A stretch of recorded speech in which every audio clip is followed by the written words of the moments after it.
Just really quickly, how did you get started in this scene? Well, I actually got started as a magician. My parents were like, that's not going to work. You're not going to be able to make a living doing that. And all of that negative programming. I thought if I just got really good at what I did, I would be successful, because that's what we're taught, right? If you just get really good at your craft, you're going to make money. And that's what I believed, but I wasn't making any money. Marketing and sales are two different things. Yes. I started promoting at the show. Whoa, but even at the magic, wow, how did that happen?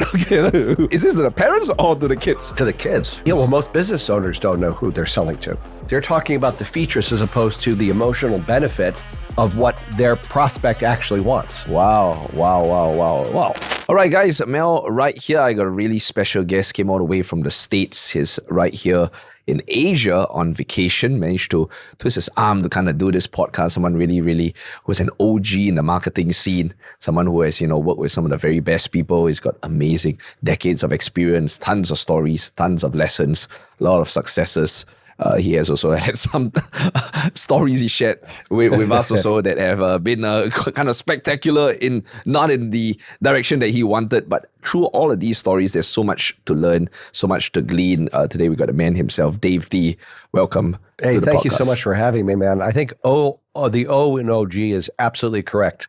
So I'm really excited to be here and honored to be here with you. Thank you so much, Dave. Dave, you've worked with some of the biggest names in marketing. And, Dan Kennedy and many of these things. Just really quickly, how did you get started in this scene? Well, I actually got started as a magician, believe it or not. When I was a little kid, I wanted to grow up and be a magician. And I didn't pursue that dream for a really long time. You and I were talking about it because my parents were like, that's not going to work. You're not going to be able to make a living doing that. And all of that negative programming. But finally, later in my 20s, I finally decided I was going to go for it. But the problem was I was only doing 3 shows a month. And I thought if I just got really good at what I did, I would be successful. Yeah. Because that's what we're taught, right? If you just get really good at your craft, whatever your craft is, whether you're a financial advisor, a real estate agent, a coach, whatever, if you just get really good, you're going to make money. And that's what I believed. So I practiced, I did all that kind of stuff, but I wasn't making any money. And then I went to an event kind of out of desperation because I got to the point where I had to make a decision. Was I going to get a real job?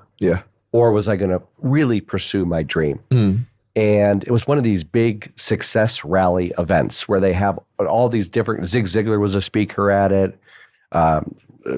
Margaret Thatcher was a speaker at it. Wow. Yeah, this was a big, right? So basically the way those events worked is they had these celebrity speakers. Then in between, they had people selling from the stage. Well, after I think it was Margaret Thatcher spoke, she was the keynote speaker. Everyone got up and was leaving because that was the end. And there's this one guy. There was one other speaker on the program. This guy comes out and he says, "You might as well sit down because you're going to just be caught in traffic." And so I sat down. I never heard of this guy by the name of Dan Kennedy. Who's never heard of him. And he starts talking about marketing. I didn't even really think about marketing. And I'm taking notes like crazy. Now, Melvin, I'm so naive at this time. I think that the guy's trying to teach me something when he's not trying to teach me anything, right? He's trying to sell me something. And so I'm taking notes like crazy. And then he does his product pitch for a product called magnetic marketing. And he lays the price. And guess it was $279. That's all it was. But at that time, $279 was a ton of money to me. And the truth is, I actually walked out of that event without buying the product. A lot of people don't know that. So by the way, this story has a ton of lessons for everybody, ton of lessons. So I went home and I was really upset because this was pre-internet. So there was no way to get in contact. There was no website. There was nothing. And I said to my wife, I think I just made the biggest mistake of my life. I didn't get it. I didn't buy the product. And she said, well, how much was it? And I said, $279. And she said, $279? We're $80,000 in debt because we were at the time. Wow. What was another $279 going to do, right? Interesting. Right? But here's a really key point. About a week later, I get a letter in the mail. Oh. From Dan Kennedy. Letter basically says, you were at the event. You didn't buy the product. If you order by the deadline stamped in red on the order form, I will still make the same deal I made for you at the event. Wow. Okay. And basically, he had a transcript of his talk. Wow. Designed as a sales letter. Oh, wow. That's what it was. So it was the same talk, but now in print. Oh, wow. Okay. We'll tie this all in together about how I took that idea and how we use it on webinars, if you remind me, okay? Because I'll forget, so you remind me, okay? Sure. So there was a phone number on there to call because I was really still nervous and skeptical because obviously there was nothing in there for magicians. It was just marketing. Yeah. And so there was a phone number. So I called the phone number, his customer service, which was his wife, Carla, who became his ex-wife, who then became his wife again, by the way, right? And so I said, hey, Carla, I'm a magician. Is this going to work for magicians? And with her best customer service script, she says, I have no idea. Oh, wow. And that's all I needed. I bought the product. Okay. And so I remember the day it arrived. It arrived on a Friday. I sat in, we had a spare bedroom in our 2-bedroom apartment. I literally, Melvin, this is not an exaggeration, went through the entire program over that weekend, barely slept because I had to make it work. Okay. So it wasn't like, oh, I have all this money, I can buy this course and put it. This was it. Yeah. Right. This was the final thing. On Monday, I started implementing. I started writing really bad sales letters. I started doing a whole bunch of stuff. Most of it was terrible. Most of it didn't work, but enough of it did. My phone started ringing. Wow. With people looking to book me. The bottom line is, within 90 days, I went from 3 shows a month to averaging 25 shows a month. Is that 8x? Yes. My 4th month, I did 57 shows. That is a lot of X. A lot of X, yeah. You're supposed to be able to figure this out, by the way, just so you know. So your answer is a lot of X. That's your answer? So, yeah, and so my whole life changed. In a year, I had paid off all of my debt. I had bought it. This is being a magician now. Bought a new house, bought a new car.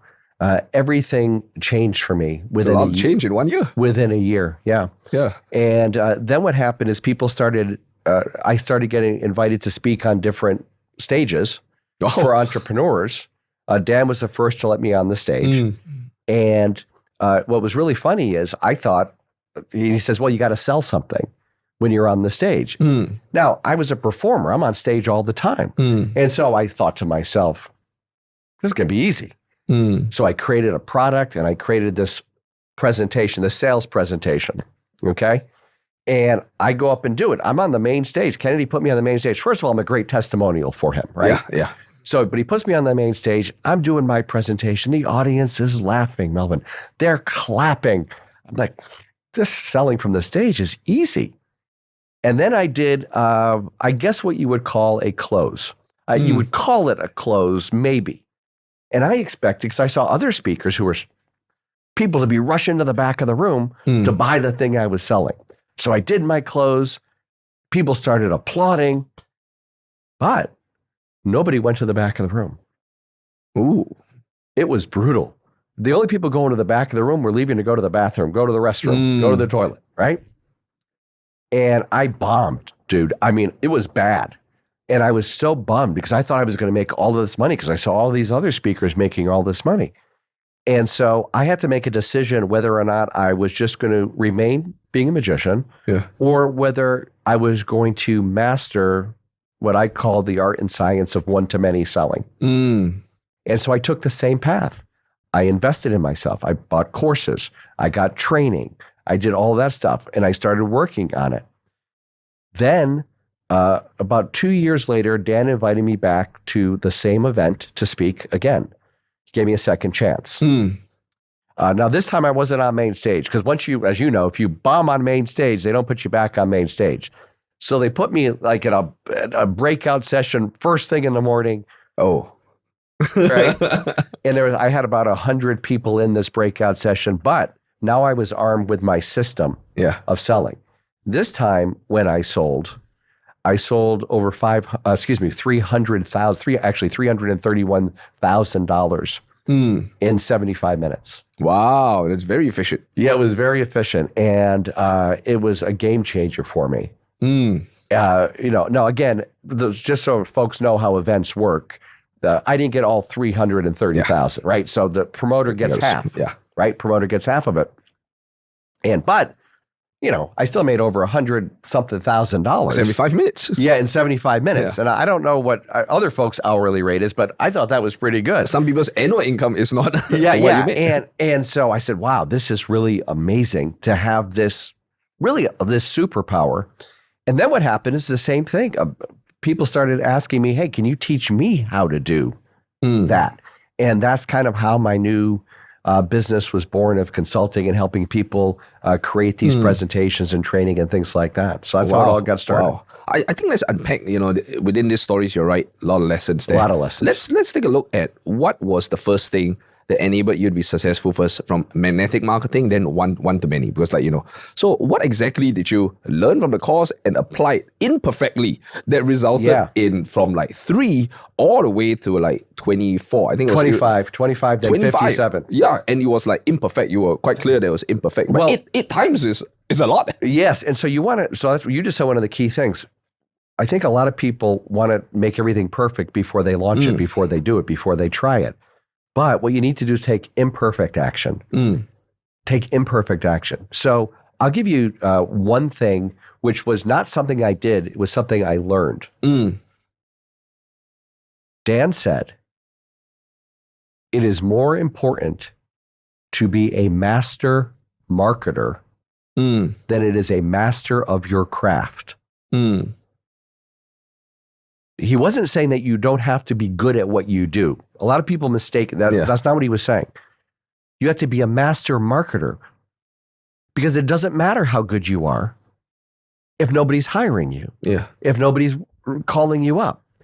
And that one mindset shift changed my entire life, because it focused my energy on what was really the most important part of the business, was getting that phone to ring, getting those leads to come on in. So that was key. Direct response marketing was the second thing. So I started out doing children's birthday party shows because I had to make money right away. Now I eventually started doing corporate and trade and things like that, but I started with kids. And there was 3 parenting magazines in Atlanta.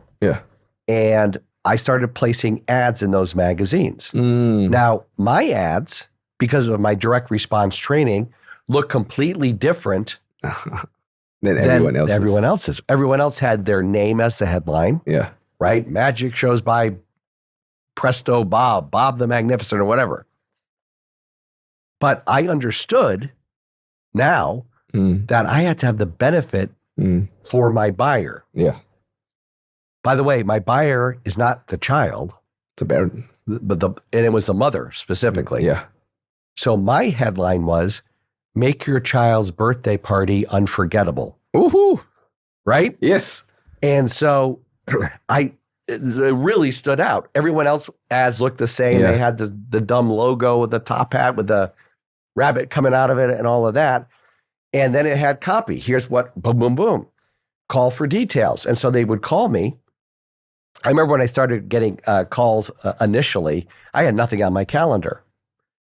But what I would say is, this is a really great teaching point for anybody. It doesn't matter that I did this, years ago. This is really important. So they would always call up the mom and say, well, how much does it cost? That's the first thing that they would ask, because they were calling around. How much does it cost? And so I would always say, well, wait a minute. Before I get into the details about the show and how much it costs, let me see if it's even available. The date's even available.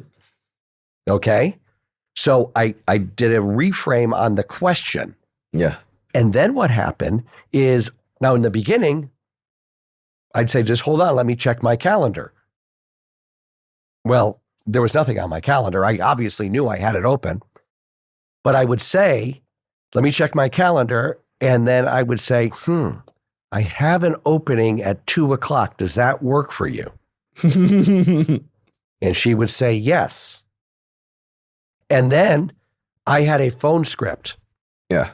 My phone script, which everyone should have, my phone script sold against my competitors. Oh, wow. So everyone else was doing balloon animals, twisting the balloons. Yeah. I was terrible, dude. I couldn't even do a sword, which is like the simplest thing on the, you couldn't even tell. So I hated it and I didn't want to do it. And there was a guy in my market who was like an artist with this. Oh, wow. And there was no way I was ever going to be that good. And so what I decided to do instead is I decided to switch it up. Yeah. And so in my phone script, I would say, now a lot of the magicians you're going to call do balloon animals. And guess what? The kids love the balloon animals. They absolutely love the balloon animals. But let me ask you this, Mrs. Smith. After the magician leaves, what typically happens with balloons? Oh, they deflate, they burst, they go away. Right. Disintegrate. And so now she's picturing in her head, right? And the kids, the little kids going to get all out of control. I said, I don't do that. I give all of the kids a little magic trick at the end, and I teach them how to do it. And before they leave, they can do it. Oh, wow.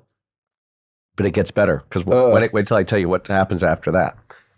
And I said, so that's why I said, no, I said, if you want someone to do balloon animals, I can recommend the very best guy. Yeah. And right. And so yeah. And so, by the way, this has nothing to do, we're using magic as an example, but this is how you write a phone script. Yes. Okay. And there's so many elements here, differentiation, how you stand out, You told a great story just about Dan Kenny's follow-up, which I'm going to ask you about. Right. But yeah, this is genius. Yeah. Yeah. And so, by the way, I didn't learn that from Kennedy. So I learned how to, just as another important point, by the way, I started generating leads. Yeah. And that was exciting in the beginning until I wasn't closing any of them. Oh, marketing and sales are two different things. Yes. This is genius on the phone because you're addressing the objection. You're setting yourself apart, but not in a let's put the competitor down kind of way. It's like, no, balloon animals are clearly terrible. Like, no, you just said like, this is what happens. Yeah, and so this is a script. So I learned selling too. I studied selling because it became frustrating to get the calls and not book the gig. And so then I would have an upsell. My upsell was, I will float the birthday child. Oh, wow. Oh, wow. And it makes a great picture. Now, to be honest with you, the description and what you have in your head was better than reality. But, so I had an upsell. And then I had a second upsell. Oh, wow. Which was, I will provide the goodie bags. Okay. So in the States, kids get goodie bags. Yeah. For another price. So the mom didn't have to do anything. Oh, wow. Yeah. Wow. Talk about memorable birthday party. So now they're getting floated. Now they all learn a trick. And now they don't have to do anything. That's right. Guaranteed result. Everybody happy. And so that's what happened. And so I started doing these ads. Then I started doing sales letters. With all these descriptions inside the sales letter. Yeah. Oh, wow. I can see that doing very well. Yeah, exactly. And so that's what happened. And then I started promoting at the show. Oh, okay. Wow. So everyone thinks that their deliverable is the final thing that they're selling. That's not true. You want to be selling the next thing. Whoa, but even at the magic, wow, how did that happen? So the way that works is this. During the show, the magic trick I would give them, doesn't matter what it is, inside was my business card. Wait, is this to the parents or to the kids? To the kids. So we'd have all the kids sitting down around me. Yeah. The parents would be watching. And I would take the business card out. Okay. After I taught them the trick. And I would say, kids, do you know what this is? This is a business card. What is this? And the kids would say, a business card. Who here would like Dave Dee to come perform at their party. Oh my God. That's nuts. Right? Yeah. And so then what I would say is, here's what you do. You take this card. What is this? A business card. And you give it to your mom. And you say, Mom, I really, really, really want Dave Dee to come and perform at my party. So please call this number. I love you, Mom. And the kids would all repeat this. The audience was laughing. The adults were laughing. The kids weren't. The kids thought it. And so they would go home and do exactly that. Wow. Right? And then call. And the mom would say, you must be the best magician ever because my child is insisting that you come to their party. Wow. Oh, this is really, really genius. So let's dissect, right? First of all, you have an ad that stands out from everybody, which is kind of cool. Then the second one is then you have them, you understand what the parents want, which is really critical because I think that most other magicians have no idea who they're really selling to. I think, I'm not even sure if it's branding, if you just put your name on classifieds, Yeah, well, most business owners don't know who they're selling to. Yeah. Right? They're talking about the features as opposed to the emotional benefit of what their prospect actually wants. Yeah, and you get them on, you know what they want, you give them a whole bunch of things that can create the party they have in their mind, the picture, the best party ever. Right? They float the kid. Right. And ends on a high. Because I just love the way you mentioned, if you want balloon animals, I can give you and recommend you that person. Because then that's like the best way to kind of like dissolve that also, And then the next thing is then you also set it up in a way where they don't have to do much work. Right. Exactly. Because when they don't have to do much work, it's like, all right, cool, I have the money to pay, guaranteed result. And I think the last one is, is just the follow-up sequence. It's like, that they are trained to continue. So imagine you have like 20 kids there, 30 kids there. And of course, they will pass it on to their parents because they just experienced an amazing magic show. Exactly right. And they want it for themselves. So you have now turned all the kids into affiliates. Exactly right. But you don't have to pay the affiliate commission. So the show trains them to be affiliates that go on and do it. So then this has an exponential effect. I can now really see why, 3 to 57, I calculated it now, is 19 times. 19 is close to 20 times. I can see why, because the kids go on and tell the parents. Exactly right. And of course, the parents don't want to disappoint the kids. There's a lot of emotion going on there. The parents want to make the kids happy. Don't want to disappoint the kids. They see the kids want this, it's something special, and they're like, all right, cool, let's pay it. And you have the offer's good, the scripting's good, the delivery's good. Then if this party, you got 30 kids, the 30 kids go on and become affiliates again. This thing is exponential. What's funny is that competitor, who's really good at the balloons, sent me a letter begging me not to market so much because I was taking food off of his table. Wow. Yeah. Yeah, I can see after a while, no one wants balloon animals. If you frame and phrase it that way, then you're actually creating an experience while he's creating a show, which is different. Because he's coming up, doing his thing, but then you're creating like an experience. Because you're floating the kid is something that, they would. Yeah, again, the whole point of it is not that for the lessons for everybody, it's not that I floated a kid, it's that I differentiated myself from other people in the market. And you gave the parents exactly what they wanted. So the offer was great also. Exactly. It's not just the marketing. The sales was great. The offer and delivery was great. And last of all, I mean, the fact that you had them go out there and be affiliates was genius. Yes, exactly. So I own neighborhoods. Oh, yeah, I can see. So what was funny, just as an aside, some of the kids would come to all I do one after the other, and they all are the same friends. And I thought that I should change the show. And guess what? That was the wrong thing because the kids wanted, well, what happened to that thing? I wanted to see that thing again. Oh, wow. Yeah. Wow. I can see this is not just a magic show. This is like an empire. This is a Dave Dee show. It's plugging from one suburb to another suburb. Exactly. Oh, wow. This is incredible. There are so many lessons here in itself because, it is not even a tour or a singular show. It's like an entire system. A system. Exactly right. It is a system. It is a system. And that's how I did it. So I took massive action. Wow. So a lot of the things I did not work. How did you come up with this whole system? Because it wasn't just one thing. Like, this is an entire flow. Well, I started doing so many shows that it kind of evolved while I was doing it. Yeah. To be honest with you. Wow. This is not just a singular, it wasn't just one piece. This is an entire baton pass system from marketing, the script, and that's what everybody needs. Yes. everybody needs that type of system in their own business. Yeah, this is really a comprehensive system. I just want to backtrack over to your Dan Kennedy story, which was kind of interesting also, because I bet there are lessons over there. So you went to his session. He said, an amazing line, you might as well sit down, which is an interesting hypnotic line, which that makes sense. What made you open to the idea to an unknown speaker talking about a subject that maybe you didn't go there to learn, for you to even consider wanting to buy? And let's talk about that follow-up thing, because even till today, I've attended events and not had people send me that letter, because if they had, maybe I would have bought. That's exactly right. So let's talk about these two things. What did he say? And then afterwards, like, how did you feel, or what was this follow-up thing about? Well, it was beautiful because, first of all, he was doing a one-to-many sales presentation. Yeah. So he gave enough information where I understood that this is what I needed. He made me understand that marketing was the key thing that I needed.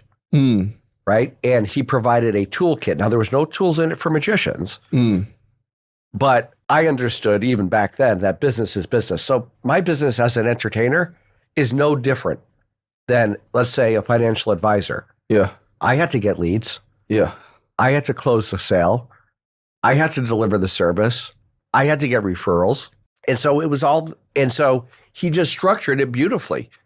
And it was through that structure, it giving me enough information, but not too much. Yeah. And the fact that he had tools. There was templates and stuff that I could model. Wow. And so you went from like, I've never heard of marketing, maybe I didn't even come to see this guy because I don't even know him, to being open. So there's something called a bridge into one-to-many, because literally he took maybe a skeptical or even ignorant younger version of you, because you didn't go there to see him. Well, again, I thought he was trying to teach me stuff. I'm trying to take notes, and he's got the overheads and he's using that, and I put it back, And but it was brilliant. But he did something magical. He took a person that never heard of him before, didn't come to see him, knew nothing about the subject, and spoke and maybe you just wanted to go home too. And he just spoke for a short amount of time, and you went from, who the hell is this guy, to, I want to buy his stuff. Right, exactly right. That is something magical that happens, and of course this will be a great bridge. Well, but let's just talk about this. There is something magical that happens. Yeah. So it was great for Dan. Yeah. But it was better for me. Yes. And so the great Jay Abraham, another great marketer, has a wonderful saying, and I'm going to paraphrase it. And this is where a lot of my thinking comes from, is if you have a product or you have a service that can really help somebody solve a problem or get them the result that they desire, you have a moral obligation to close the sale, to do everything you can ethically to close that sale. So what if Dan was like, he didn't buy at the event, therefore he's not interested. Yeah. And he didn't send that sales letter. I think he went hard on, like, from the stage, and I just think the follow-up is so genius. Like, how many times do we forget to do that? Like, we're just like, well, the webinar's over. Yeah. The session's over. They didn't buy. That's it. But you just said something really, really good for all the people watching, that sometimes people leave because maybe in that moment they're playing and they're balancing, they're in a little bit of a dilemma, a conflict. It's not they're not interested, they're just doing, is it 51-49, 51-49? They're just like, and then the follow-up letter just tips them over the edge. Right. So let me give you a huge one here. This is anyone who's doing webinars. Yeah. And by the way, if you're not doing webinars, you should be doing webinars. Okay. I don't care what business that you're in, you should be doing webinars. Here's a huge tip for follow-up. Everyone shows the replay. I rarely do replays. And first of all, I'm really good at closing, so I get a ton of sales from the webinar itself. Yeah. But with no replay, you get more people to show up. Because here's the problem. If you are going to your list and you're doing webinars, and again, everyone should be doing webinars, the problem is if you always have a replay, what are you doing? You're training them not to show up. Not to show up. Yeah. And when you don't do a replay and you're consistent with that, you get more people to show up live. And we know that if they show up while it's going on, you're going to close more sales than with a replay. But just because there's a replay doesn't mean you don't follow up. Why not get a nicely designed transcript of your webinar presentation and hey, you missed the webinar. There's no replay. But here's a report which goes over all of the details, everything I talked about on that webinar, and you deliver that as a PDF. Woo-hoo-hoo. Yeah, or something like a page, or because sometimes people are just they can't make it, or maybe they're busy and they think, oh man, this thing is gonna take 1.5 hours, 2 hours. But it doesn't mean they're not interested. That's not exactly right. They will skim it and they will just go, okay. So cool. I basically followed the same thing. Oh my God, genius! That was absolutely genius because like you're living proof that it works. That this follow-up works. Yeah, it works. Yeah, it works. And so that's just part of the follow-up sequence for a webinar, but it's a really, really, really good one. And also, there are people that would rather read than watch. Yes. And just because they didn't show up, or maybe they didn't stay for the entire thing, because you never know what goes on in people's lives. Sometimes that's right. On a Zoom call, like their girlfriend's ill, the pet, the baby, etc. And or maybe lights go out, or there's a fire. Yeah. It wasn't that they're not interested. Also, I think that's absolutely genius. Let's talk a little bit about one-to-many, because that was how you got started in this game. And actually I argue that when you perform as a magician, you are doing a one-to-many also, and you suddenly turn all these kids into affiliates. So it was like one magician, 30, 40 kids. Right, exactly. So, you came in through a one-to-many from Dan Kennedy. You perform as a magician from one-to-many, because I don't think you're doing a lot of one-to-one shows. I don't really think that's... I don't do any one-to-one shows. Yeah. So it's one-to-many, and then afterwards you went on to one-to-many. So people have a few limiting beliefs, fears, objections when it comes to one-to-many. I'm not a public speaker. I'm scared. Or maybe some of them are like financial advisors, and my entire thing is like one-to-one. Like, how does this help for me? Is it a lot of teaching? I don't have a lot of content. What would you say? To many? Well, okay, let's address those. Yeah. All right. So first of all, I'm not a speaker. You don't have to be a speaker. You don't have to be Tony Robbins. In fact, you shouldn't be. You should be yourself. One of the major advantages for anyone selling one-to-many is that you're not just selling your product or your service. When you sell one-to-many, you're selling yourself. So let's just use a financial, because I work with a lot of financial advisors. Let's just use the financial advisor. Most people believe that financial advisors, real estate agents, attorneys are commodities, meaning they're all basically the same. Now, if you're viewed as a commodity, what do people base their buying decision on? Price. Yeah. The lowest price. Price, yeah. Right? Why wouldn't I? Or convenience, or maybe location, or something. Exactly. Something very superficial. So when you sell one-to-many, you're not just selling the service. You're selling yourself, which gives you that competitive advantage.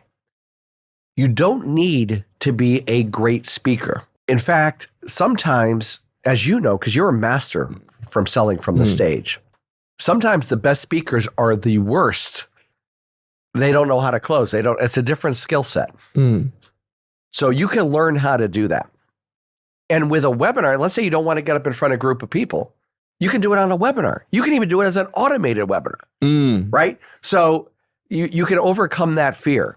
But once you start seeing the results, you will absolutely want to do more and more and more of it. Yeah. So let's just take a financial advisor or anyone who's selling a professional service.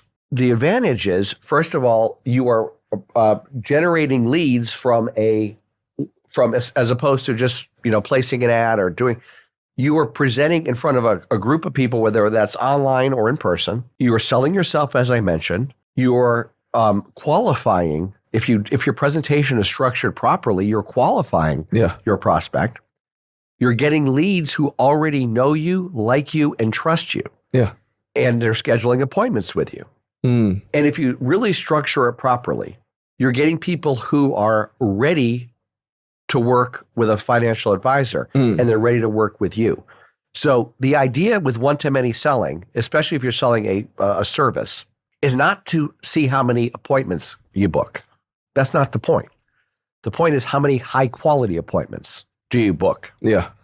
And webinar leads or speaking leads are the highest quality leads that there are. Because if someone comes out to see you, they get in their car, they drive to a venue, those are, to see you speak, those are really high quality leads. If they sign up for a webinar, show up for the webinar, sit through the webinar until the close, that's a really good lead. Yeah. Especially when you have the qualifications. Yeah. So one of the things that you're a master at is what this is not about. Okay? What this is not going to be about. But you also could translate that one of my pieces of my formula is, who is this not for? So if I'm a financial advisor and I only want to work with people that have $500,000 in investable assets. Oh, wow. I would say, this is not for you if you don't have at least $500,000 in investable assets. The strategies that we use at our firm only work with people at that income level or that asset level. And so you can qualify. And so so you're selling yourself. You're getting people who are qualified to schedule an appointment. The people already know you, like you, and trust you. Yeah. They're a lot easier to close. Yeah, I think there's so many elements here, because if you have a presentation and you do a great presentation, first of all, you're able to tell your story. So that builds that, know, like, trust kind of feel. But I love the part about qualification and disqualification. Let's just dive into this really briefly. Why does disqualification work? Because a lot of people are just like, oh my God, I just don't want to, piss people off and kind of say like who this is not for, or we don't work with this kind of people. And it's sometimes the not that makes the no makes the yes stronger. That's 100%. Well, let's back it up a little bit. And this is where a lot of people mess up. That's to start with your lead generation. You should have disqualifying language in your lead generation before they even get on the webinar, or before they even if you're not doing a webinar, or even if your call to action is for them to call you. Your ad, your lead generation ad, whether it's a Facebook, it doesn't make, we'll just use ad, okay? It could be anything. Has two purposes. One, to get qualified people to raise their hand to say I'm interested, and at the same time, get unqualified people, dissuade them from contacting you. So one of the biggest things I get from my clients is, I'm talking to all of these people who aren't qualified. Well, that's on you. You didn't disqualify them. So we have disqualification stuff in the lead generation ad, on the webinar landing page, on the webinar. Right? And there's a way to word it, though, so you're not being an ass, to be honest with you, okay? So if you listen to the way that I worded the disqualification, this is only for people that have $500,000 in investable assets, because the strategies that we employ at our firm only work with people at that asset level. You see, that doesn't sound good. Now, to go with what you're doing, with what you just mentioned, and I know where you're going, because it makes the no is actually a yes.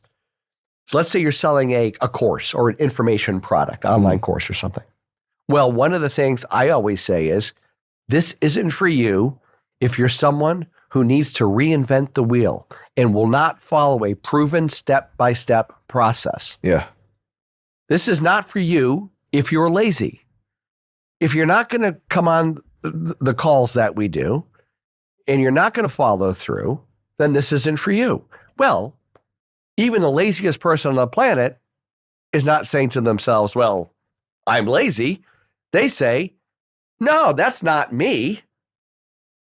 Therefore, what they're saying is, this is for me. That's exactly where you were going. I see your smile there. I think a lot of them is like, they're raising their hands in their mind, because one of the things that you subtly mentioned in your story, and we talk a lot about this, was disqualification is so really critical, because people tend to filter based on whether they think something is suitable for them, or like, does it fit me or does it not? And the moment they feel it doesn't fit them, they just go blind and deaf. They just like, oh, this is not for me. Because if you notice, the first question you asked Dan Kennedy's wife, ex-wife, then wife, on the phone was, does this work for magicians? Right. And it's a qualification question. It was like, does it work for me, my situation, my profession, my financial ability, And well, I think her answer was interesting. She said, I don't know, right? But the moment we qualify and disqualify, so we disqualify the people that the person feels that they are not, and we qualify to the degree the person feels that they are, they go, oh,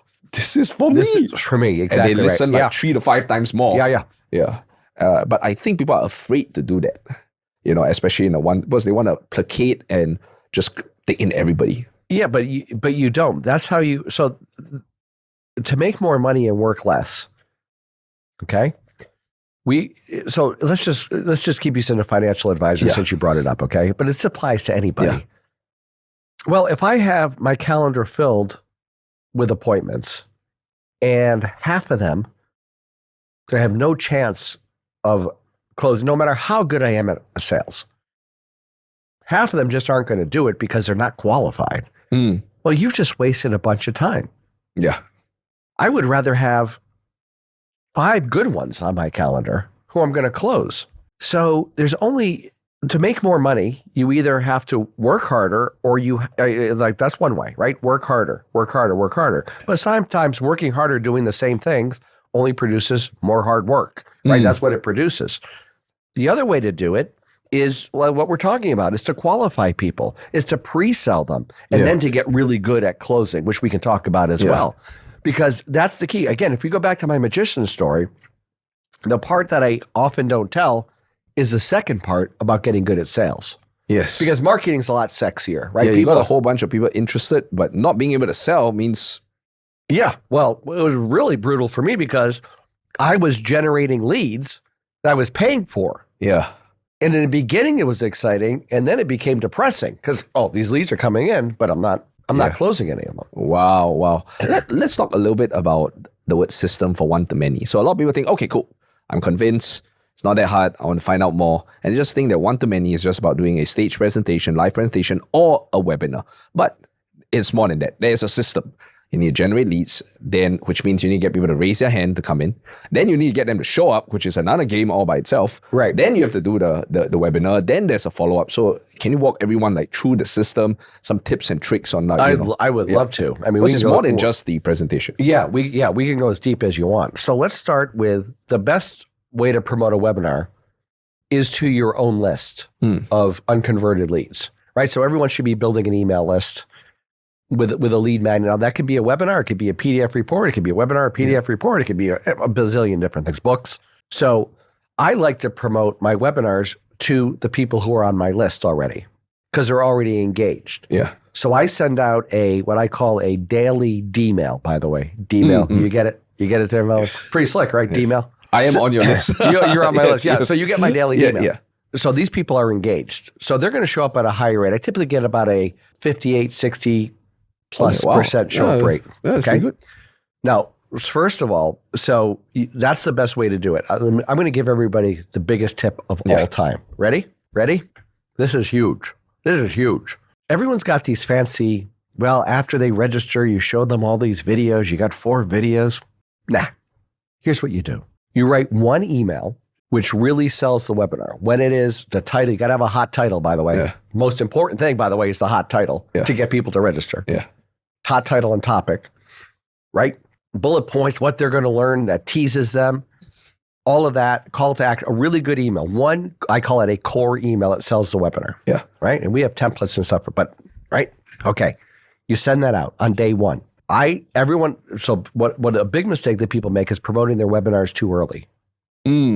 So if you promote your webinar too early, you will get registrations, but they just sort of yeah, exactly right. The show up rate. I promote my webinar 4 days out. Oh wow. Okay. To my list. Yeah. Now if I'm doing cold, that's different. Yeah. Okay. Yeah. So I like to do my webinars on a Thursday. Okay. Oh wow. So I do email number 1 goes out on Monday. Email number 2 goes out on Tuesday. What's email number 2? Email number 2 is, hey, I sent you this invitation yesterday. If you haven't registered yet, by the way, that's key language. If you haven't registered yet, please do so. Here's the link. The email from yesterday is copied below. All I did was change the beginning. And then I do the same. I do a variation on Wednesday. Oh, wow. With the original email is copied below. Oh, we only have room for 150 people. It's almost sold out. If you haven't registered yet, because what that does, I'm going to give it, just everyone hang on. Then on Thursday, there's an email that goes out in the morning, and there's one that goes out an hour before. Here's the big trick. Those emails, the entire sequence, goes out to everyone, even the people who have registered. Oh, wow. Okay. The language, if you haven't registered yet, now it makes sense to both groups of people. Why does this work? Because the way that the emails are structured is each email gets progressively more exciting. More and more people are registering, right? And so to the person that it has registered, they're thinking, I gotta be there. Yes. This is, I do no videos. I don't do any of that stuff. Okay. I'm really sending Okay. I'm really sending the same email 4 times with a different opening. But to everyone on the list, to everyone, even people who have registered. Now, I still have the webinar software that sends out the reminder emails, but those are just the generic. Yeah. I'm telling you, there is no better system. That's how I get 60% show up rate, and it's really easy. Without having the right, counters, like, have you signed up yet? Yeah. But the frame is really good, because when you send some of those, like, I want to pursue, and you over persuade, sometimes it makes people not want to go. That's exactly right. Yeah. Yeah. And so I'm telling you, there is no better system. My students who have done this. And of course, this is easier. It's easier, right? So I'm not doing this video and this video and this video and all of this. I tried all of that. I'm like, my thing works better. That's all it is, everybody. Again, you got to write that first email really well. You need to, amp up the excitement in the beginning of the other emails, but that's it. This is genius. Let's talk about the actual. So before we talk about actual presentation itself, right, which we will get to, and I just want to skip to the end, because just in case we get too caught up here. Let's suppose people don't buy, and you kind of mentioned just now, you will follow up with them via the fact that you turn a webinar into a letter, into a report, some kind of thing, and then get them to re-engage. I think that's the part where a lot of people fail. I just don't really see that much follow-up. Yeah, well, most people, their follow-up is they're doing a replay, right? So go back to the replay. I have not found that to be effective. I don't think so, too. I haven't found it to be effective. What I have found to be semi-effective when selling an info product is to put the webinar, a recording of the webinar, right on the top of the sales page. Okay, so they can watch, but and the sales page is really a sales letter, which is basically the webinar, right? Yeah. Right. So the video there, and then there's the audio video playing of basically the words. Yeah. So basically, that works okay, but no one follows up enough anyway. Period. I mean, the bigger topic is follow up. No one follows up enough.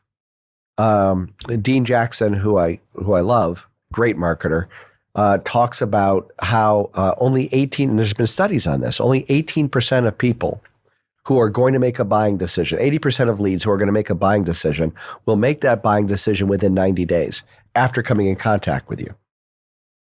The remainder will take up to 18 to 24 months. Holy moly. Now, most people don't even have 90 days. A 90 days. They don't have 90 days. I don't even think they have 30 days. Right. They don't even 9 days. 9 days is the max. Yeah.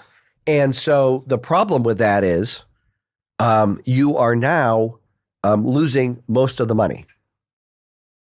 Wow. Think about it, because only 18% are going to buy within the first 90 days. The remaining amount can take up to 18 months. That's why I do the daily D-mail. Because here's the truth that most marketers don't want to talk about. The truth is, yes, there are certain things that we can do, and there's certain psychological things that we can do, and there's sales things that we can do, and use NLP techniques to motivate people to buy. Yes, and we do all of those. But the truth is, when the person is ready to buy, they're ready to buy. Yeah. And without a comprehensive follow-up sequence, you're losing out on the majority of money. Yeah. I think just almost you wouldn't be here if they didn't send a letter. That's right. That's exactly. Yeah, it's interesting. Just the fact that you are here today is testament to the fact that and I bet he was a lot of people saw on that platform the day that you were there. I bet he was the only one. The only one. The only one that sent a sales letter to you afterwards. Well, I bet other people saw, and then they were just like, oh, my sales were, that was it. Yeah, that was it. That was it. And going back to tying both of these things back to the magic story, as I mentioned earlier, getting the gig wasn't the end. So Dan selling me magnetic marketing wasn't the end. That was the beginning. Oh, wow. I get your point. Right. So I joined coaching. Yes. I spent over $100,000 with Dan. Oh my God. So let's talk about it so I wouldn't be sitting here, but Dan would be less rich. Yes. Because it was just the beginning of his very long. And so let's say a financial advisor is watching this and he's saying, well, yeah, but I don't sell an info product. It doesn't make any difference. You need referrals, right? You want to get referrals. So the point is that you're not just doing the service. You want to be getting referrals. You want to be setting it up for the next thing. It may be referrals. It may be something else. It may be another service that you offer. It may be something that you get a commission on. Maybe you're working with an estate planning.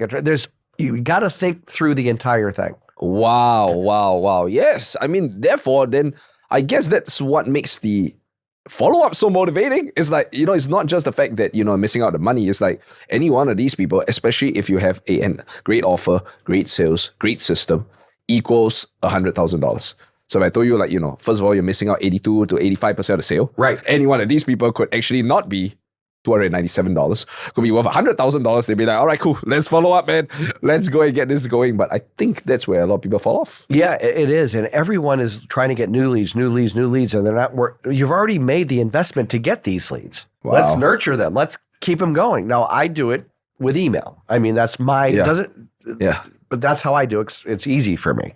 But it could be through video. It could be through a number of different things. It could be through a print newsletter that you send out to your leads. The key is follow up and have a system. A lot of our conversation, if you notice, is revolving around a system. Systems and not just tactics. Yes. Or like there's this method, because even the one-to-many, there is a system for doing it. It's not just a singular presentation that you do. So let's go right into the presentation. Sure. Because right now, people are like, okay, cool. Sounds like there's a system. Sounds like people can do this. Different professions can do it, not just, speakers or stage closers. Like everybody can use it to get better quality leads, and save time also. I think just save time for sure. And later we can talk about automation. So how do you design a good one-to-many presentation? Okay, let's dive in. Yeah. All right, everyone, if you're not taking notes, hopefully you're taking notes because we're laying out gold here on the table for everybody, Melvin. Okay, so there's actually 4 pieces to a great presentation. We're going to briefly discuss each one. You got your opening. Yes. Okay. You've got your content. Okay. Your content that sells. Well, you've got your opening, your core story, your origin story. Yeah. You've got your content that sells. Notice I didn't say teaching. I didn't say teaching. I said you're delivering content that sells. And then you have your close. And then the 5th thing is transitions. Transitioning between pieces of content in one part of the presentation. Let's talk about the opening. What does the opening need to accomplish? I'm going to lay out. Is it okay if I just lay out the template? Yeah, sure. Okay. Go. Okay, here we go. So the first 60 seconds to 90 seconds is critical. Because, especially on a webinar, because if you don't grab their attention immediately, they're gone. Yeah, or they start surfing the internet. They start doing all this stuff. In person, they might mentally check out. Yeah. Most people aren't going to be so rude as to get up and leave. Yeah. But checking their phone. Yeah, they're going to start really checking out. Checking out. Exactly. So really important. So I'm actually going to give some scripting here that people can modify. Sure. Okay. This is going to be the most valuable podcast of all time. Ready? All right.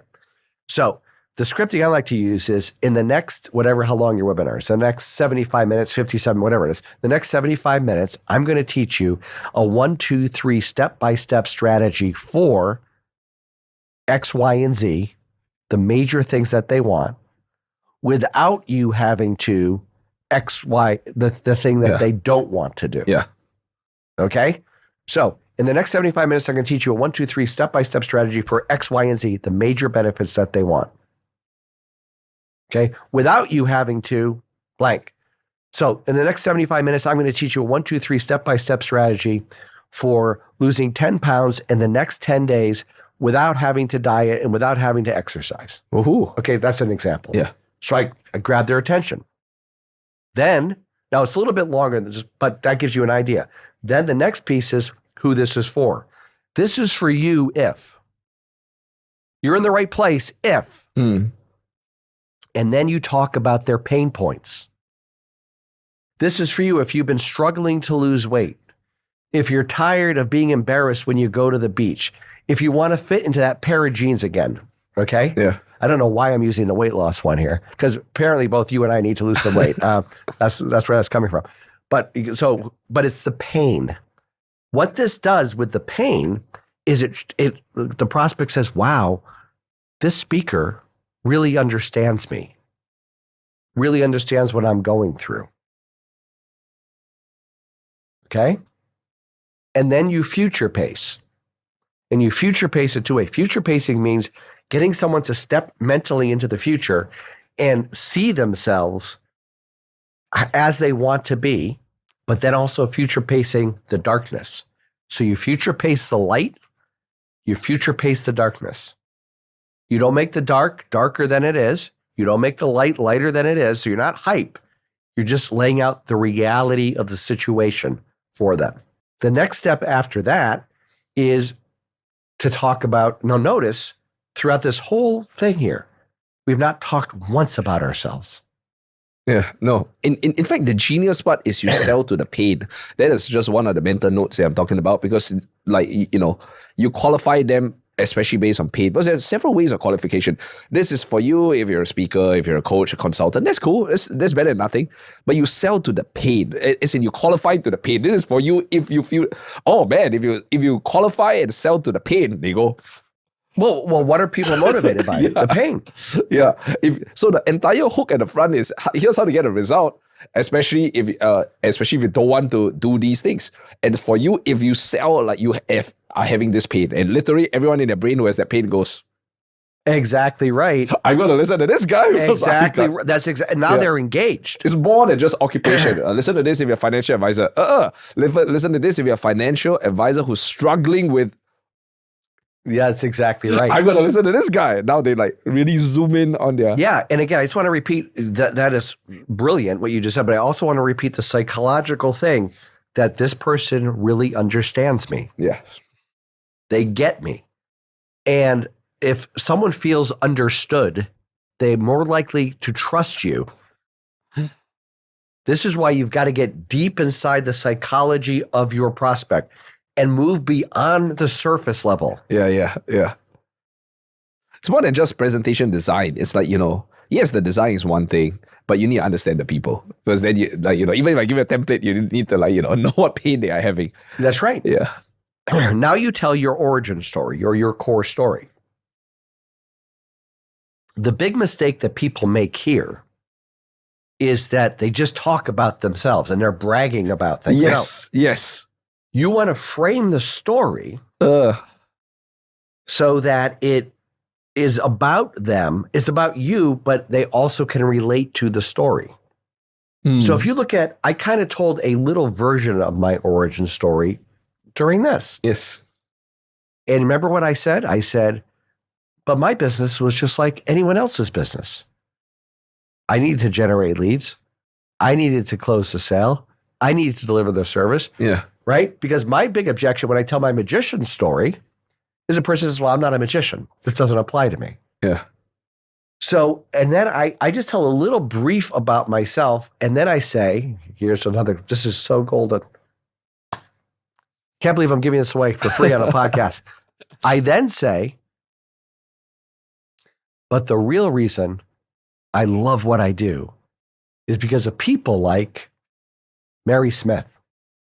Mary came to me and Mary was 20 pounds overweight and she was depressed and she was upset. And Mary went through my system. And here's what Mary had to say. Testimonial. And I love doing this work because I get to work with people like Bob Jones. Bob came to me and Bob had tried every way to lose weight possible. And he was frustrated and he was angry. He was about to give up. And he had a heart condition. Bob went through my system, and here's what Bob had to say. So, with the way most people present testimonials, first of all, they're not presenting them as case studies. You want to tell the before piece, the pain piece, because the people that are watching are in that pain. Yeah. Okay? So, now what I'm doing is I'm framing it. I love what I do because I get to work with people like this, as opposed to, look how great I am. Look at this testimonial. Look at this testimonial. Look at this testimonial. I'm still getting the same effect, but it's softer. Yeah. And I think the fact that you mirror or your story mirrors their pain is very empathetic. That's exactly That's the key. The whole thing is you come up here, you get this result without having to do this thing. Are you in pain?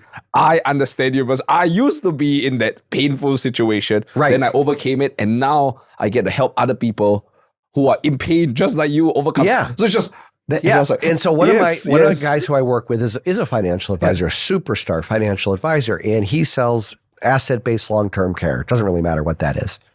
But he tells a story about his grandmother and how she didn't have enough funds and they had to put her in a nursing home, and as opposed to being able to live at home. And he remember how painful that was. That's why he decided to become a financial advisor and focus on. My God, that is really, really good because I think it's just so nuanced because people hear elements of the template. Right? They hear, here's the part you tell your story. Oh, there are many ways you can do that. Oh, here's the part you do the qualification. Well, if you qualify based on occupation, it's better than nothing. Yeah. But it's really different the way you do it. And then the next one is when you tell your story and you do it not well, it either drags on forever. It's like, oh my God. Oh, this like, when does this end? I came here. Oh my God, this never ends. Or it ends up being a braggadocious story. It's like, oh man, and then now look at the mansion I now live in. Look at this Ferrari, which I rented. But look at it right here. Yeah, right? Yeah. That kind of thing. And by the way, there's a lot of speakers like that. We've all seen them. Oh my God. Or worse is when there's a braggadocious story that goes on forever. It's like, God, exactly right. So that's not our style. That's not your style. It's not my style either. Okay, so now you told... An empathetic story. Right. You told your story. Yeah. You showed some testimonials. Yeah. Now we're going to get into the content section. Now, here's the key to content. Ready? 3 pieces of content. 3. 3 big things you're going to teach them. Now, under each one of these 3 big things, you can teach multiple things. 3. People can remember 3. If you limit yourself to 3, you don't make the biggest mistake. And the biggest mistake in one-to-many selling is teaching too much, delivering too much content. Speakers think that, I want to deliver value. And they equate delivering value to giving a bunch of information. Or teaching to everyone's like turns blue in the face. That's exactly right. The problem with that is twofold. The problem with teaching too much is, number one, people will either get, as you just went, confused and exhausted. Yeah. Right? I can't comprehend it. And a confused, exhausted person isn't really somebody who's going to buy. The second big problem is if you overteach, you leave people with the false impression that they can go out and get the result themselves. Which is not true. And like I said, we are giving gold here, but even with this in depth, there's so much nuance to it, as you mentioned. A lot of nuance. Yeah. And so here's the secret. You want to tell people what to do, not how to do it. What to do is really good information. People don't even know what to do, let alone how to do it. Yeah. And when you teach them what to do, but not how to do it, when you get to your close, you tie those together. Well, now you know what to do. In my course, if you're selling a course as an example, I teach you how to do it. I give you the templates. I give you all of this. The other way to do it is to give useful but incomplete information. Yes. Okay? So there are 10 steps to making a webinar really produce. Now, obviously, we don't have time today to go through all 10. Let me just give you two that you can take and you can use. And then you really do teach those. So I gave 2. Now, when I get to my close, well, in module number 6 of my course, we go through all 10 ways. Yeah. Right. So you're creating these open loops, because if you give 2 good ways on the webinar, the person says to themselves, what are the other 8?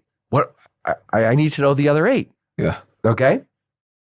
So 3 things, tell them what to do, not how to do it. Give useful but incomplete information. Storytelling is really important at this point so it doesn't get boring. You don't want to just be delivering facts. Yeah. And selling is based on emotion. It's got to be emotional. Case studies, all of that. All right. So now let's just review where we are. We've done our opening. Our opening consisted of that opening line to grab their attention. Who this is for. Future pacing, the light in the dark. Then we had our core story, our origin story. Then we have our content. Now we got to move into the close. And we've all seen speakers. Everyone has seen this speaker. When they're teaching, they're having a great time. And then they move into the close. Yes, and they freeze up and become like a different person. It's like, who is this guy? Yeah, they freeze up and they start talking faster or they just change their whole demeanor. That's because they don't have any transitions. All right? So I'm going to lay out the transitions for everybody. Is it okay if I give them the transition? All right. Here it is. Write this quick. So far, you've discovered, and you recap the 3 things that you just talked about. So, and why they're important. So far, you discovered this, this, and this. Okay? But I want you to get this one thing. You can absolutely lose 10 pounds in 10 days without dieting, without doing strenuous exercise. So you make the statement of what they need to believe, the positive you can. Right? So again, so far you've discovered, first I seen speakers miss the nuance and say, well, here's what we talked about, or in summary. Well, that means when you say in summary or to review, that indicates it's the end of the presentation. Well, as a speaker who sells, that's not even we haven't even got to the real part of the presentation. Okay?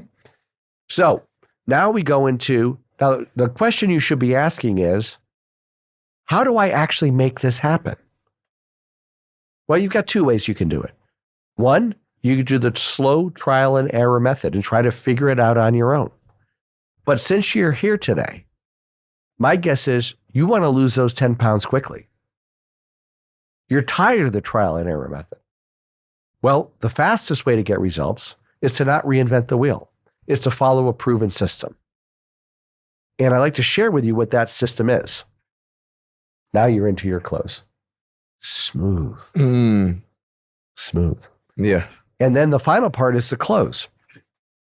And the close varies depending upon whether you're selling an online course or if your close is to schedule an appointment. Let me give you one big tip if you're scheduling the appointment.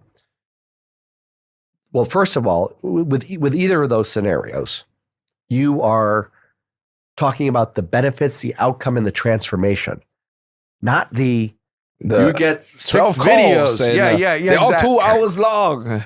We use a high def camera. Oh my God, that's really important to my decision making. Yeah, exactly. And people go on and on and on about that. So you do need to tell them how it's going to be delivered, but that's quick. Yeah. Then you get into the benefits of it and the outcome and the transformation. How am I going to be different after this course? Okay. So, and it doesn't matter whether it's a consultation or you're selling a product. That's all the same. But here's the key. When you're getting people to schedule an appointment, the mistake that people make is overselling. By that, I mean selling the outcome that the person gets after they hire you. You need to sell the appointment, even if the appointment is free. You need to use all the same strategies as if you were selling a product. Because the person hasn't decided to hire you yet. The next step is for them to schedule the appointment. And that's on that appointment that you close them. Yeah. And so you want to sell the value of the appointment, consultation, strategy session, whatever you call it. That's what you're selling. Not after you work with me, I haven't decided I want to work with you. Does that make sense? That's absolutely brilliant because like when people skim on the value of the appointment, either doesn't happen or the people sign up, but like they don't really show up. Exactly right. Yeah, but you want them anticipatory, like, oh my God. So there's a huge difference when you sell the value of the appointment. You know, one is like, okay, like, cool, I'll just support you or whatever the heck that means, versus like, oh, thank you for taking time, Dave, for coming here and meeting me. Oh my God. That's it. You just nailed it. Yeah, you just nailed it. Yeah, You know, there are 2 ways like prospects can like regard you, like, okay, yeah, so how long is this going to take? Yeah, what does it cost? Yeah, you know. All of that. But if you change the frame, like, thank you so much. You know, I know you're so busy. Thanks for seeing me. Right. You know? So everyone needs to remember, you're the prize. You're the prize. There are plenty of prospects out there. Your prospects are lucky to buy your product. Yeah. They're fortunate that you're going to meet with them and try to solve their problem. And if you don't have that mindset's a whole other thing in this thing, by the way, as you know, then it's a real problem. Yeah. So I got to the point, I got really good, dude. When you do 57 shows in a month, you get good at the shows. Oh my God. Right?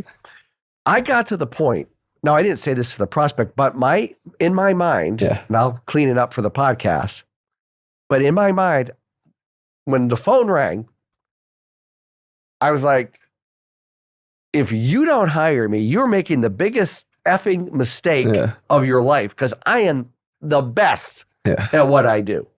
Now, I would never say that, obviously, but that's the energy that I had. The psychology. And that's what you're talking about is you're the prize. You're the prize. Yeah. You're not chasing the prospect. They're lucky to meet with you. Yeah. They're lucky to go through your course that you've spent hours, hundreds of hours perfecting, studying. Someone works with you. I mean, they're not just getting the course, they're getting all of your knowledge, all of your wisdom, all of your investment. You got to have that energy, man. Yeah. And so again, energy is a whole other topic. Oh my God. But yeah. But when you have that, and then you ask for the sale, whether it's an appointment or whatever, give clear instructions. Tell people exactly what to do. This advice I got from the late, great Gary Halbert. Okay? Oh, wow. Right? So just a quick funny story. So I was doing Gary was one of the speakers at an event that Agora Publishing. For those of you who don't know, Agora is a gigantic financial publisher. I think 750 million a year or something. I was invited to speak. And so Gary was on the speak. And so I'm up there, I'm teaching marketing, and who's in the room but Gary Halbert? Now, for those of you that don't know, Gary Halbert is a legend, right? He, like Dan Kennedy, learned from Halbert. Yeah. Okay. And Halbert is like an idol to all of us. Yeah. Halbert's in my audience. Oh, wow. And I see him. And halfway through, he raises his hand. Oh, okay. Yeah, right? I'm like, oh boy. This could go many ways. This could go many ways. And he says, excuse me. He says, I need a microphone. I'm like, obviously it's Gary Halbert. Everyone's like, oh, Gary Halbert. And Gary takes the microphone. He says, listen, I listened to a lot of the presentations here by these internet marketing guys. This is the only guy that's making any sense to me. Oh my God. Like, right? So anyway, so Halbert taught, and this shows you how old this is. He says, if you want somebody to go to the phone and pick it up, you need to tell them to stand up, walk over to the phone, hold out their index finger, dial. This is how old this advice is. Dial. Some of these people the young people don't even know what I'm talking about when I say dial. There used to be phones that you had to dial and tell them to dial these numbers. So you've got to give precise instructions. Precise. Tell them exactly what to do and exactly what to expect. Here's what's going to happen when you do it. And then you reiterate the benefits, the outcome, the transformations. You ask for the sale again. Now, if you're doing a webinar, you can now move into Q&A. Q&A, though, and we'll talk about the difference between Q&A on a webinar and Q&A in person, right?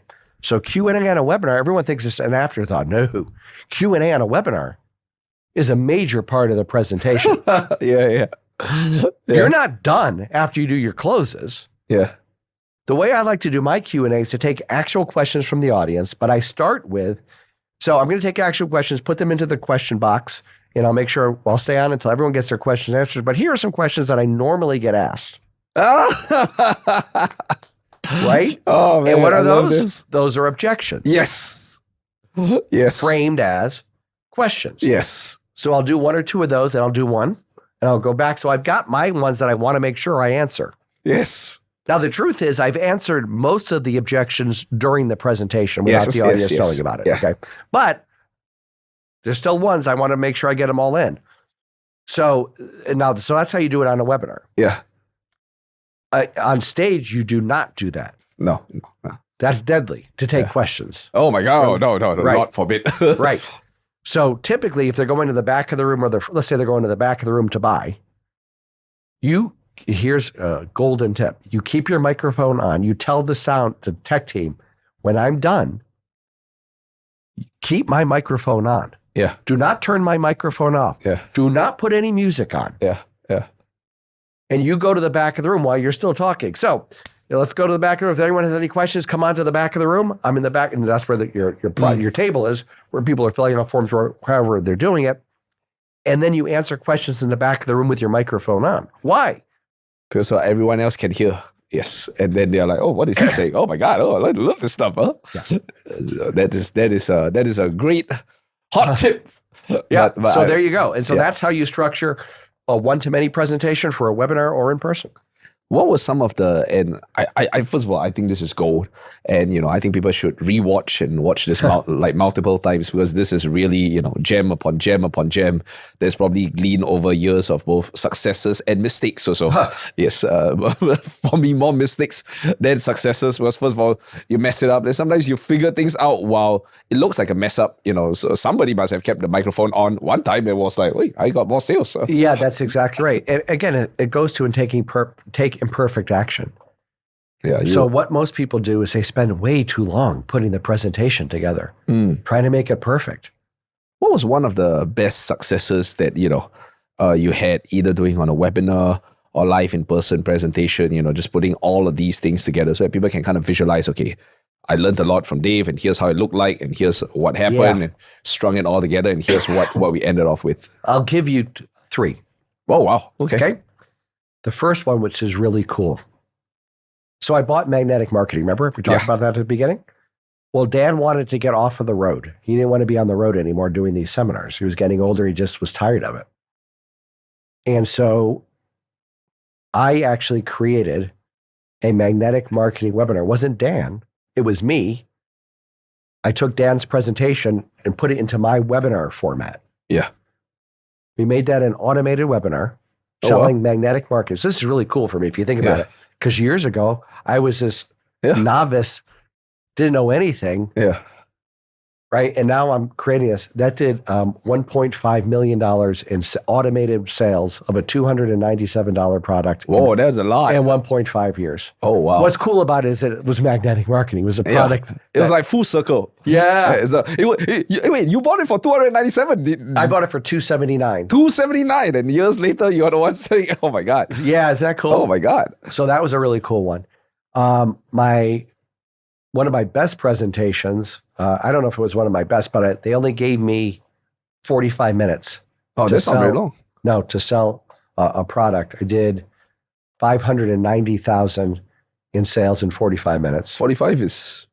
that was very short. People, they were running to the back of the room. Yeah. And then I those are my success stories. Wow.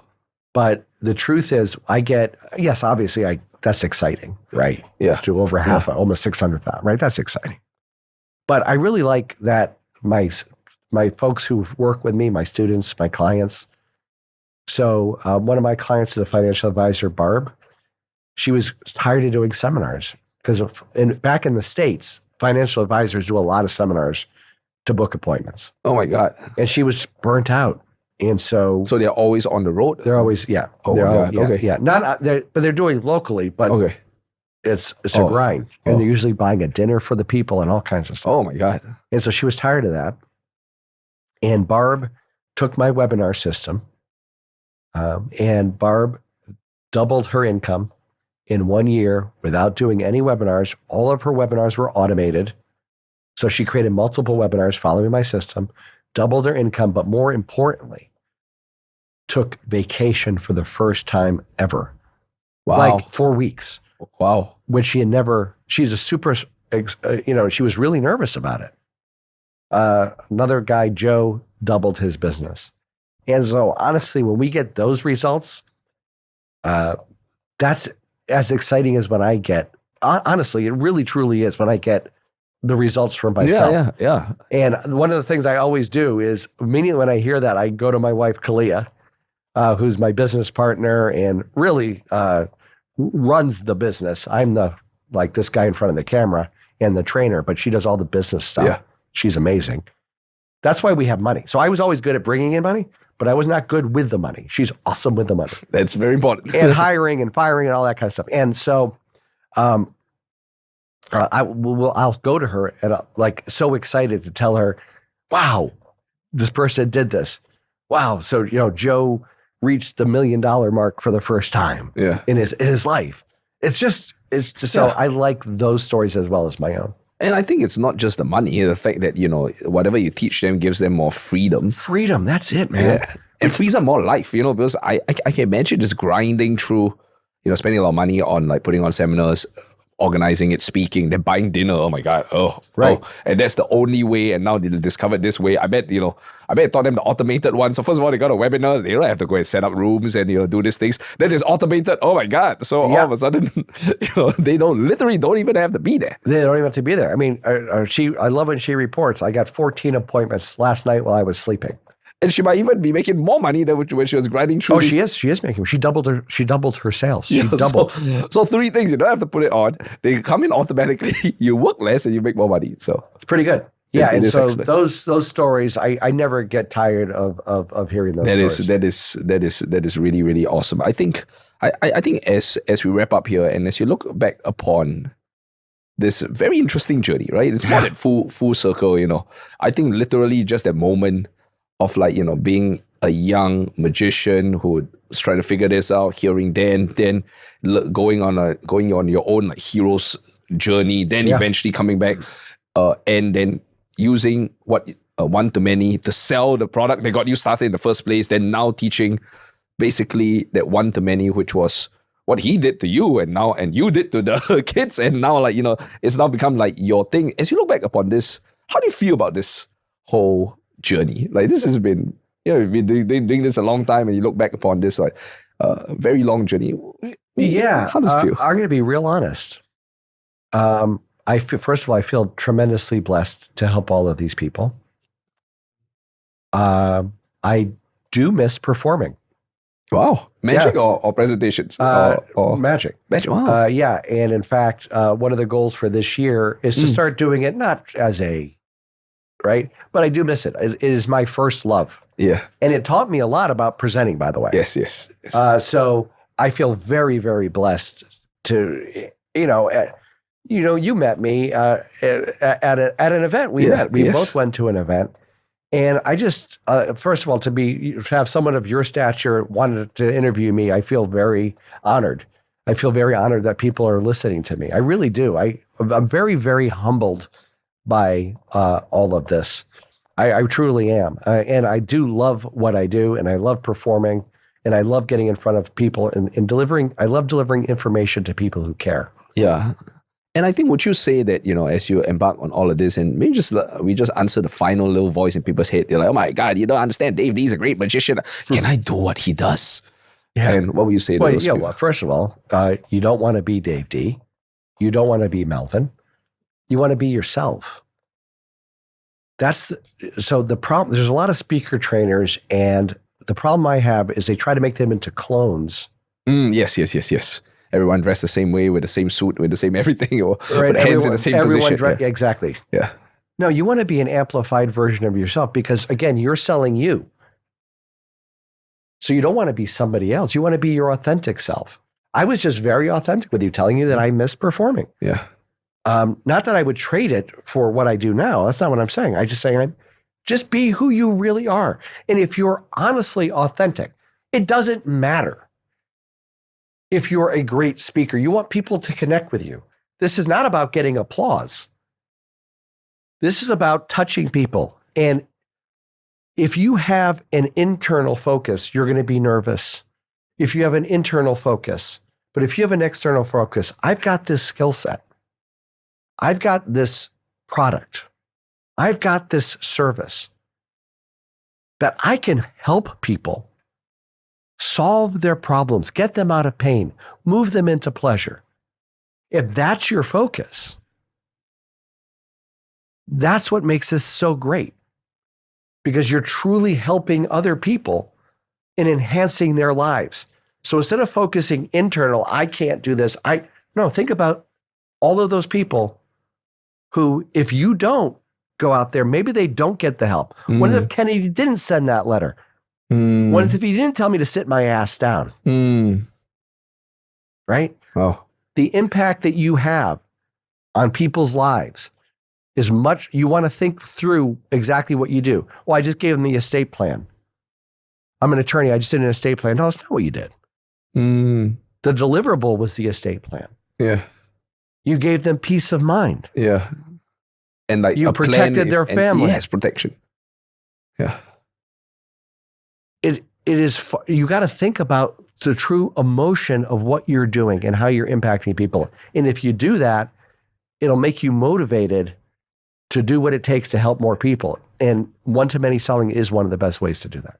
Wow. I think that's a beautiful way, I think both to connect with the love for why they do it and the impact for what they do. Yeah. If they absolutely connect with the love, and I think you, like, as you share, you really love magic, you really love performing, it really comes true. I think when people actually do something that they can love a lot, it comes true. And it comes through their presentation, it comes through everything. And last of all, if they not just love what they do, but realize that it significantly helps other people in so many ways, and they're driven by the success, the results, the transformation, the good that they do. And then afterwards, I think that fuels everything. And then it just comes through the presentation and everything. And then it comes through in the presentation, it comes through in the follow-up. I'm going to follow up with these people because they need me. They need my help. I can help them. Yeah, and like, their lives would be better with me, and their lives would not be better if I did not. And I think that's just beautiful. Yeah. Dave, thank you so much. If people wanted, like, maybe listen to all of these, they're like, all right, cool. I want a system. Well, I want to learn the one-to-many. This has piqued my interest, my curiosity. I want to learn this. Where can they find out more? Yeah, so they should just go to davedee.com, DAVEDEE.com. And you absolutely want, so if you like this, you'll love my daily D-mail, because my daily D-mail has tips about all of this stuff. And so get on my list. You'll get a free issue of my print newsletter, which goes into this in depth. So you'll be able to get that for free. I often do webinars. I do one webinar a month where we teach things. And that's the way to do it. Just go to davedee.com. Whether or not you're interested in buying something or not, eventually, it doesn't matter to me. Just get on the list. Just know I will follow up with you. Dave, thank you so much. This has been a real pleasure. Thank you. It's been my honor. Thank you so much. Thank you. For everyone watching, that's the amazing, wonderful Dave. You're so blessed to have him here in the studio. I think we covered so much stuff here. Literally the macro for marketing, the micro for how to do a one-to-many, just the different things that you send out. Like literally, if you just apply 30, 40, 20, maybe even 10% of this stuff, you just take the follow-up sequence that he does at the front to get people to come, and the stuff that he does at the end, literally you'll see an increase in sales, which would make this the most profitable podcast you have ever listened to. So once again, appreciate Dave for doing this, and appreciate you guys for watching all the way to the end. Till next time, take care.